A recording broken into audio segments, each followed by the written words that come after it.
Before we get into this week's episode, I want to make a plug for Art Market Minute. This is Artnet News' new micro podcast hosted by Margaret Kerrigan, who's the site's news editor Europe. It offers a weekly snapshot of essential art market news expertly compiled by the Artnet Pro editorial team. When I asked her about a salary, she said most years there isn't one. And she was the person who told me, no, I sort of alternate between moments of prosperity and putting everything on credit cards. Hi, I'm Andrew Goldstein, and this is The Art Angle, a podcast from Artnet News where the art world meets the real world, bringing each week's biggest story down to earth. All right, so we've all seen the movie with the glamorous art dealer, maybe a villain, who lives in a cutting-edge palatial home, drives an impressive car, speaks with an impressive accent. That pretty much is the image of the art dealer in the popular consciousness, a sophisticated, suave, sexy, probably ruthless, strikingly dressed person who is conspicuously rich. But how well does this image match up with reality? Recently, Artnet News senior market reporter Eileen Kinsella teamed up with the ace investigative art journalist Zachary Small to find out just how much art dealers actually do make from their jobs. And what they found is pretty surprising. In fact, it's extremely surprising. It might even be shocking. Their full report, which is available on Artnet News Pro, is now officially required reading for the art industry. Personally, I might be as interested in how they managed to get this information as what they've learned. So to find out the story and the story behind the story, I'm pleased to have Eileen and Zachary on the show today. Thanks very much for coming on The Art Angle, guys. You've both been here before, but never as the powerhouse duo that you so evidently are. What was it like working together on this? It was great. I felt like right at the start, I was sort of just listening to Zachary talk about how the survey should be structured, what kind of questions to ask. It was really interesting to see how you pose the questions to get what you want. I'm used to doing that in regular verbal interviews, but this was a different level of information gathering. Zachary, maybe you want to speak about that. Although I'm in the art world, I do consider myself a little bit of a data nerd. So it was nice to sort of return to thinking about these numbers and how to form this survey, and to work with Eileen to really report out what we were finding and seeing if people had stories behind those numbers. I think was so important to make these things jump from the page. So to step back for a second, why is this survey important? Why does it matter how much art dealers make, and why do this survey now? To answer that question of why now, you have to look at the last maybe 3 years in the art world, where there's been a growing consensus, at least in the museum field, that salary transparency was needed to provide some sort of clarity on how much people were earning for the massive amounts of education that goes into actually entering this profession. And what that found in the museum field around 2019 was that, a lot of museum workers were making very, very low wages. And what that led to was a larger discussion about privilege and elitism in these institutions, and how you could really only afford to work at a museum if you came from a wealthy background. These are things that were already expected, as they were expected in the commercial gallery world, but had not really been meted out with actual data to support it. So that's what we wanted to do, provide some salary transparency, at least some base measurement to understand what it was like to be a commercial gallerist, how much money you could expect to make, and what that would actually mean for your livelihood. So usually people are very reluctant to talk about their salaries. It just makes people squeamish. How did you structure your methodology in getting this information? And how did you go about conducting the survey itself? And how did you split up the work? In terms of creating the survey, there's always a balance in any sort of sample of asking questions where you get specific and asking questions where you're more general, but will probably have a higher likelihood of getting more responses. So we tried to find sort of a happy medium in there. Some of our questions were open-ended where we wanted more details, but other ones were asking respondents to check boxes for things such as, do you get paid vacation? Do you get family leave or maternity leave? Those kinds of questions, I think, were really important to really round out the data. It's also, realizing that salaries are not the only way that people get paid, especially in the art world or the fashion world. There's other things that go into that. And so we wanted to be able to get these base measurements while also still understanding the larger economic picture of the art world. If I could add to that, Zach, I was looking back at some of the brainstorming that went on with the questions and how they were structured. And I thought it was very interesting how in some cases it made more sense to offer a wider variety of options, or even just then as the job title, because things are so varied that there was a list of possible roles that people could have, and then another box that said other, because obviously many, many different descriptions go into different people's roles at various galleries. And that just got me thinking about what kind of information we were seeking to get and then how to interpret that. So that part of the process was also really helpful. If I am correct here, I think that Zachary, you focused on the data side of the equation, and Eileen focused on a little bit more of the reporting. Is that correct? Yeah, that's accurate. So how many people did you reach out to in total? In terms of survey responses, we got over 300 responses. And then between Eileen and me, on the reporting side, we probably spoke to around a dozen or so people. And how many people didn't respond? Well, the survey was on an invitational basis. It showed up, and if you wanted to take it, you could. It was purely voluntary. Yeah, it was all voluntary. Okay, so here we kind of set the table in terms of the methodology a little bit. And I'm curious, before we dive into it, what did you expect to find? Did you have any kind of preconceptions of what you were going to uncover? I did. I say that, and I think that's part of my fascination with the responses that we got, because for all the years that I've been in the art world, a lot of the stories that I've heard about executive levels and some bad behavior and treatment of lowly gallerinas and desk assistants, a lot of that was not only borne out, but borne out very specifically. And the fact that people didn't necessarily have to provide their name unless they chose to, and some people did, and we could follow up with them, made it even that much more detailed and fascinating as to see what goes on in terms of what we found with this huge gap in pay between executive level and lower level. Spoiler alert, there's a huge gap. What did you actually find out? What did the data reveal?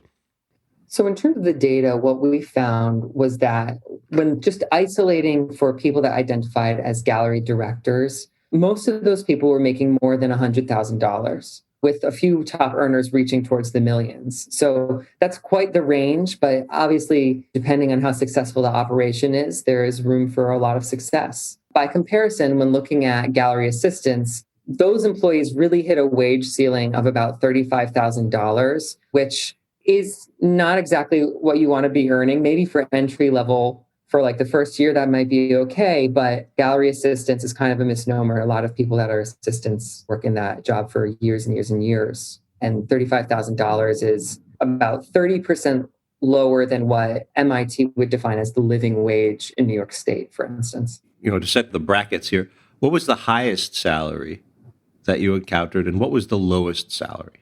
Well, the lowest salary was $0. That's with the caveat, of course, people also reported earning money through sales commission or year-end bonuses. So, these are people that weren't getting an official salary, but were maybe scraping things off at the year's end. On the higher end of things, people would estimate above $700,000. So definitely reaching towards the millions. And I think it's safe to assume some of the people that didn't respond to our survey that are working at the mega galleries are easily clearing the $1 million mark. You had some very interesting findings when you broke things down by the median salary and then also the mode salary. So can you explain what those mean and what the numbers were? Yeah. So in case anyone wants to revisit their SAT, ACT days, the mean salary is the average of all these numbers together, and the median is the middle number of all the salaries. So looking at these responses, for example, just dealers, executives, owners, the median salary for an owner, director, or partner was about $65,000, while the mode, which is the most repeating number, was really much lower at about $10,000. What that indicates to us is a volatility in the market where it's not like you could go into the art world and expect, if I run my own gallery and really work on things, I can make X amount of dollars. It really is a Russian roulette. So you kind of can expect that if you're starting your own business, it has certain inherent risks. You're going to be investing in this business for a while. Maybe you're not going to be making money in hopes of better returns. That's understandable. But you were talking about gallery assistants, and gallery assistants are obviously hired into existing galleries by dealers who have established them and are successful enough to hire people out. And you mentioned that salaries typically cap out at $35,000, or as you mentioned, 30% below a living wage in New York. I think it's another way of looking at that, as you point out, is that that means it's $17 an hour if you calculate a 40-hour work week.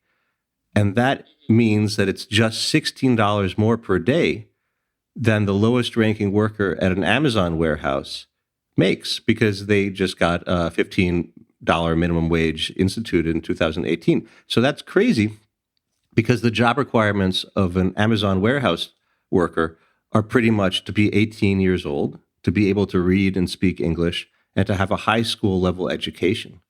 So on the flip side, what are the job requirements for being a gallery assistant?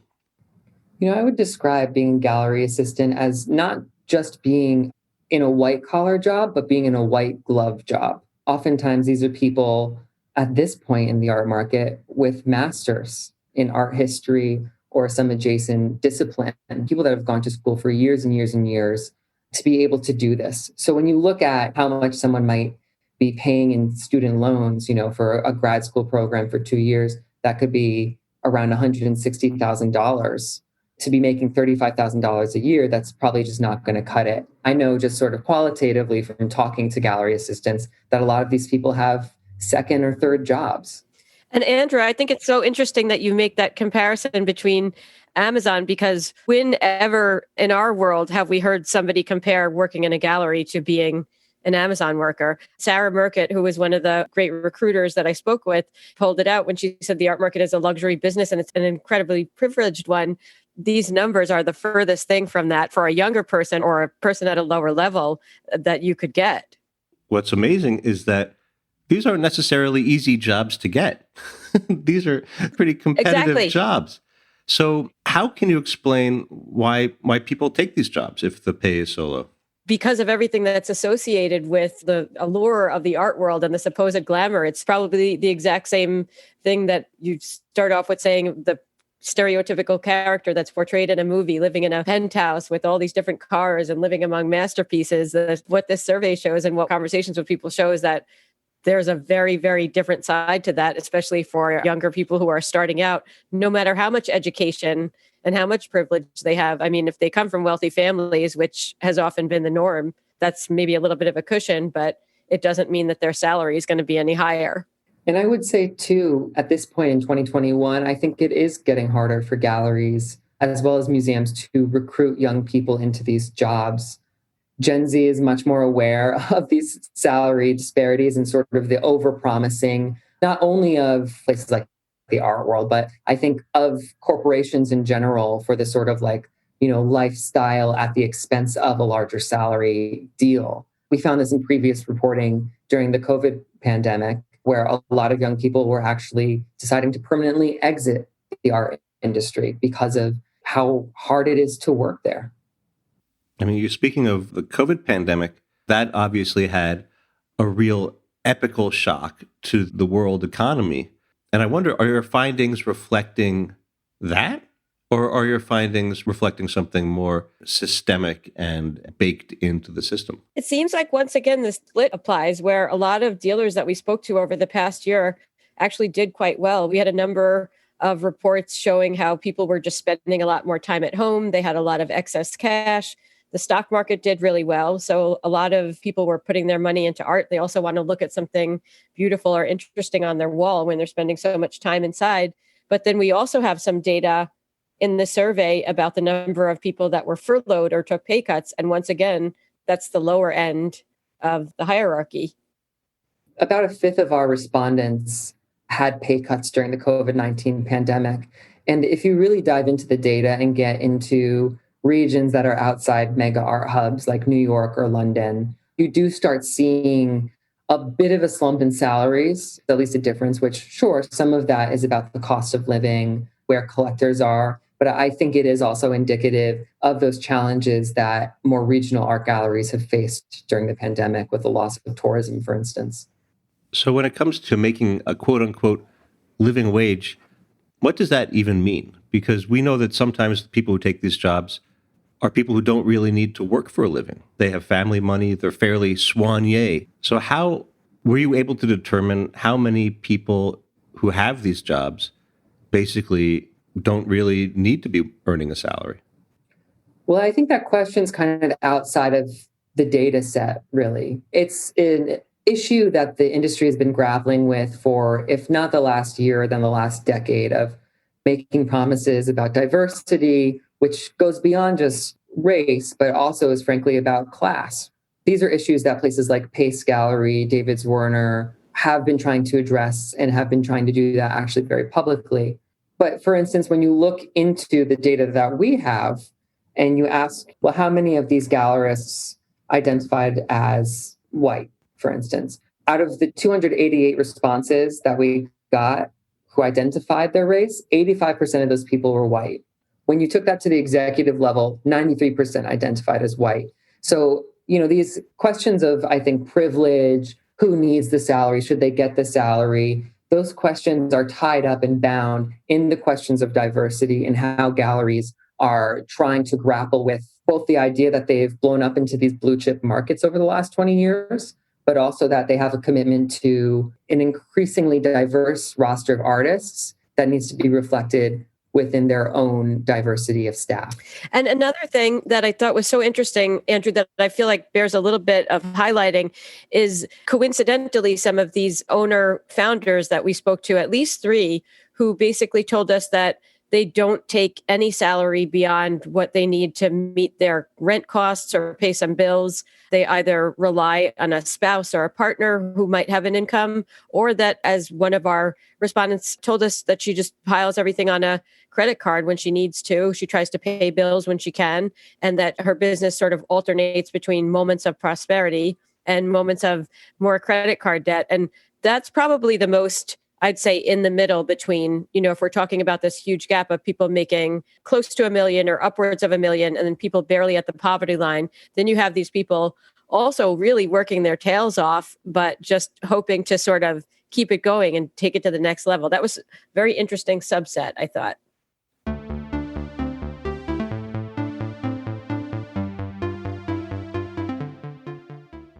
At the risk of being overly generalizing, this has changed for the better in some visible respects, but for a long time, it used to be the fact that if you wanted to name a Black art dealer, you would be pretty stumped. There were so few Black art dealers, and especially Black dealers who had their names on the door, that it was kind of incomprehensible. And then, as you said, Zachary, now there has been a huge wellspring of movement towards inclusion in the gallery roster and also within the gallery itself in terms of the staff. So I wonder how much of the fact that there hasn't been so much inclusion in the past is based on some kind of, ingrained racism in the art world, and how much of it is based on these low entry-level salaries? I think these are issues that if you were to ask gallery assistants who've gone through either diversity issues or have experienced racism in one of these big galleries, and we've certainly spoken to many people who have had that experience, they would say that the issues of money and of race are sort of bound together in the gallery system, where privilege exists on multiple different levels. I mean, a place like Pace Gallery is ultimately a family-run business. You at this point have 3 generations of Glimshers running different parts, although Lilith Glimsher just was in Pace to help set up a diversity thing, and now she sort of left that role to let other people lead it.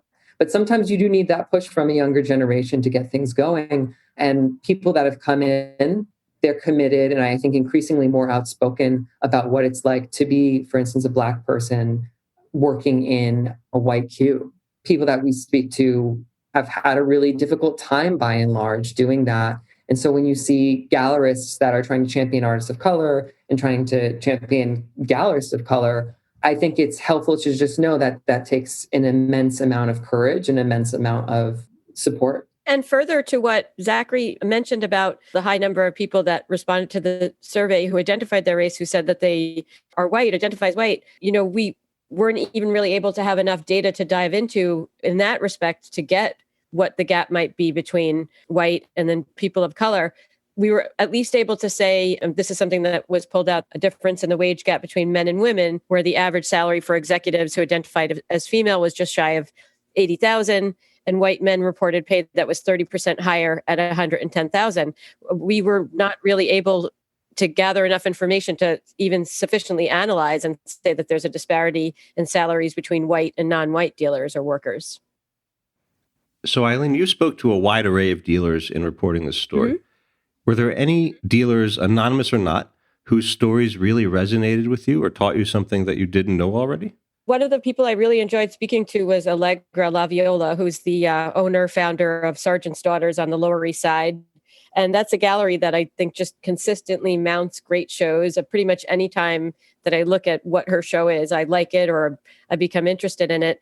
And she was one of the people who told me, when I asked her about a salary, she said most years there isn't one. And she was the person who told me, no, I sort of alternate between moments of prosperity and putting everything on credit cards. And she did say that she's done okay during the pandemic, but the notion of a budget and hiring somebody has been sort of a distant dream for her for a long time. She's now getting around to bringing on her first full-time employee, and she's had other people help, like assistants and handlers.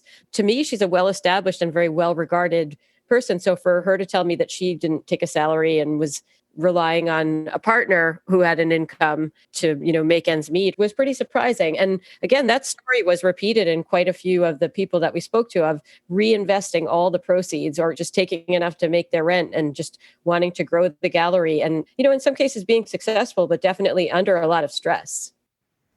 I mean, what it sounds like you're describing is a nonprofit. This is obviously a commercial gallery, but what you're describing sounds a lot more like a nonprofit. How do you explain that kind of disconnect? The way that I look at it now is to say, well, what does it say that everybody or most of the people who are making 100,000 and above are well-established directors at mega galleries? It almost is sort of like, hey, if you want to make that kind of money, maybe go work for one of the big megas, because clearly it's a different story as a lower level or a mid-level. You're basically like a sole proprietor type. One would imagine it would be more profitable. Who knows? Maybe it will be down the road. But clearly, we did meet a certain group of people that were all in this same boat. And as you say, kind of effectively functioning as a nonprofit. So Zachary, same question for you. Were there any dealers you spoke to whose personal stories seem to be especially telling? Yeah, one of the persons that I spoke to is Max Marshall, who runs a gallery that's going to be opening this summer in Tribeca called Deli Gallery. He's basically taken this over the last about 5 years, taken it from a tiny space on like the second floor of a building in Queens to Brooklyn and now into Tribeca. And what interested me, thinking about the story that Eileen just shared about Sergeant's Daughters, is that Deli Gallery has kind of focused more on a traditional model of really working with young, interesting artists that are more so at the beginning of their careers and really trying to have a dealer who presents the work, really tries to have a network of other dealers, have a network of collectors and build that. And, Max himself is someone that sort of worked his way through the blue chip gallery system, working at Pace Gallery under Douglas Baxter, who now has kind of an infamous reputation, and working at Matthew Marks, which similarly has a reputation for a really intense environment. The generation of younger dealers like Max, who's in his early 30s, is about trying to undo some of that intensity that has pushed a lot of people out of the art industry at this point and has made a lot of artists uncomfortable. And at least for the time being, in this sort of startup environment that these young gallerists are in, they're talking about, making it more equitable, making it more friendly, and bringing the people they work with into the fold, trying to share profits in the end. Also, we spoke with David DeBoer, who's a gallerist in East Los Angeles, and he was one of the ones that told me, he didn't take a salary, yet over the past year, things have been healthy and robust enough that he was able to triple the size of his gallery in East Los Angeles. That's an encouraging thing to hear. And then he also told me that the one employee that he does have, who's a sales director, he made him an equity partner because his hope is to want to encourage this person to share in the success of the gallery as it grows. Now, clearly, those people are rare among the people that we spoke to, but perhaps that's something, at least a step in a new direction, where if we're talking about younger people not willing to put up with such low wages or these conditions, maybe it's a sign of things at least starting to turn, or at least an acknowledgement of better treatment is needed. So there's one thing that everybody knows about the art business, even if they have no interest in it whatsoever, and that's that art is very expensive. People often view valuable art and use valuable art as a kind of a financial asset, which makes you think that maybe the art business is kind of like the finance industry or something like that. But that's not true at all. I mean, it actually seems like it's more like the restaurant industry where businesses fail, it's hard to make a lot of money, and most people earn these really menial wages. What do you think is a better comparison for the art business?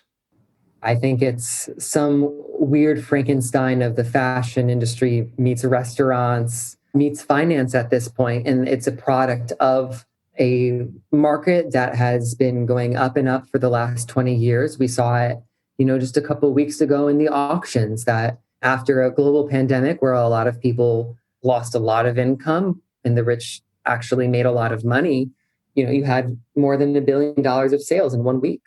So I think when you're looking at this, you can look at the assistants and say, hey, these are people that are getting treated like waiters in many ways, only without the tips. You can look at the fashion industry and probably say the same thing, because nobody in the fashion industry makes money, really. What makes the art industry so interesting for a lot of people on the business side is that there's just so many weird factors to it. The artists are their own weird factor that you can't really analyze in any scientific way, but it's also an industry of big whales, right? That can come in, if they're a devoted collector, change the entire lifespan of a gallery.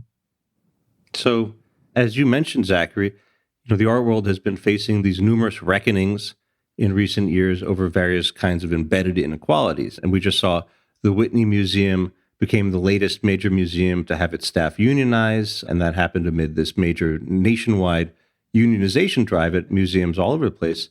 And Zachary, you've been reporting extensively on instances of harassment, discrimination, lack of representation in both museums and galleries. But, these dealer salaries just doesn't seem to have been something that has ever come up for, scrutiny or agitation. Why do you think that is? If you look at the museum world, these things have come up, of course. The whole salary transparency movement is what birthed the unionization movement. And the Whitney's decision to voluntarily recognize the union, I think, is the result of just so many bitter battles in major museums across the country and leadership wanting to avoid that. But when you look at galleries, you haven't seen any unionization happen yet. I think that's probably why discussions of salary haven't really bubbled up to the surface in the same way that, a museum worker at this point many of them would willingly just go on the record and tell you about it. People feel like sometimes with these unionization drives, there's power in numbers to discuss. Yeah, where it's definitely so much more fragmented at galleries and so much more varied. And perhaps it's notable that, when we went to the ADAA and New Art Dealers Association, we didn't really get much of a response back from them about to what extent they've ever tried to track gallery workers survey or if that is a concern to them. Yeah, just going off of that too, I would say it would be a misunderstanding for gallerists to think that these are not issues because people aren't talking about it. I think what we found in our reporting and in the survey is that salaries are, of course, at the top of people's minds. And the fact that assistants aren't getting paid a lot of money really impacts how they see themselves long-term in this industry. We got a lot of comments, some of them anonymous, from gallery assistants, just talking about how they felt mistreated, how they felt like they dealt with tons of racism for starving wages, and it just wasn't worth it. That's going to come out eventually in sort of the challenges that galleries have to deal with. So somebody might come from the outside and look at this picture that you're painting and say, wow, this survey shows an industry that is working, that has figured out a way to use non-monetary incentives to keep fixed costs low and lift profits. What would you tell somebody, some business school savant who thinks that this is the sign of a highly functioning, efficient marketplace. I have this one source that teaches at a business management school, and I always ask him this question. And he always comes back to the long-term view of things. If I look at my email, I can pull up, 1 out of every 2 emails is from someone telling me about a gallery or a museum or, an issue that they're having. It's not a great long-term strategy for an industry to be constantly bashed by its employees. I don't think that necessarily helps gallerists, not at the top of the industry and not at the bottom. I think it also puts artists in a really difficult position.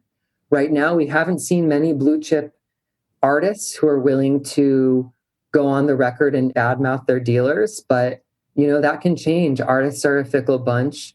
Increasingly, artists see their market tied to social justice movements and their participation in those conversations. So I think that by continuing on the path that they're going, this is found in sort of the coverage of the art world now, it's going to put gallerists in a really difficult place if the industry and the economics don't change. Last question. You're both, really experienced art journalists. You've talked to tons of people in all aspects of the field over time. What really, really surprised you? I would probably look at the case of Rule Gallery. I talked to the director there, Valerie, and what she told me is Rule Gallery is based in Denver and Marfa. It has 2 locations. And yet what I was so surprised about is that it only has a few employees. She said it's 2 to 3 employees depending on the season. And that kind of blew my mind that this woman is working more than 60 hours per week, managing 2 locations on opposite ends of the country. I'm still kind of in awe of that. I don't know how so many of the gallerists that answered our survey are running these operations, having to package things, ship things, install things, exhibit, doing all the literature and email involved. I have no idea how they're doing all of that at the same time. Yeah, I would second that in terms of the number of, mid-level or smaller gallery owners that said their hourly working could be anywhere between 40 and 80, depending on the week. And also just how much the nature of running their own gallery was just an ongoing thing that might involve calls or deals or whatever at any hour of the day or night. That was a little bit surprising to me too, like that number of 60 to 80 hours per week for somebody who, again, might not necessarily be collecting a salary. Okay. Well, guys, congratulations on a really extraordinary piece of journalism. We split the story into 2 pieces where there's more of a general overview of what you found in the study, and that's on Artnet News. And then there's a really nitty-gritty kind of deep dive into the actual salaries and the different pay structures that is behind Artnet News Pro. And I think this is a perfect example of a story that really shows the value of what you get from Artnet News Pro, because it's journalism that we wouldn't be able to do otherwise. Anyway, with that little plug delivered, thank you very much for coming on the show today. Thanks for having us, Andrew. Thank you. Well, that's it for this week's episode of The Art Angle. If you like what you heard, you can subscribe to the show on Apple Podcasts, Spotify, or wherever else you get your podcasts. Also, make sure to check out Shattering the Glass Ceiling, our exciting podcast mini-series focusing on inspiring women in the art world. The Art Angle is produced by Sonia Manalili, Tim Schneider, and Caroline Goldstein. Thanks for listening, and see you next week.